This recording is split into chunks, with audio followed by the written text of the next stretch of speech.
এই আজ চলে আসলাম কাটার মসজিদে। দেখতেই পাচ্ছ এটা কাটার মসজিদ। এখনো মসজিদে এখন যেহেতু নামাজ হয় না, তো কিছু মুসলমান ছেলেপেলে আছে যারা এখানে আসে ড্যান্স গান বাজনা সবকিছু করে, কিন্তু এটা খুবই অন্যায়। একটা মুসলিম হয়ে একটা মসজিদে এসে ড্যান্স গান করতে পারে না, যাতে এই নামাজ না হয়। তো একটা মুসলিম মসজিদকে সম্মান করা উচিত।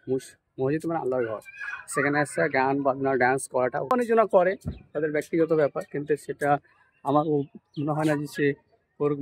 মসজিদ না, মসজিদের ডিজাইন সব কিছু এখানে কোরআন তেলাওয়াত করা হয়তো সব কিছু করা হতো।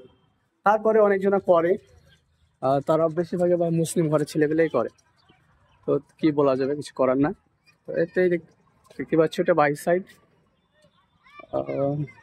এই পরিস্থিতি। মসজিদ এখনো সুন্দর হয়ে আছে, গম্বুজ দুটো সামনের দিকে একটা আছে।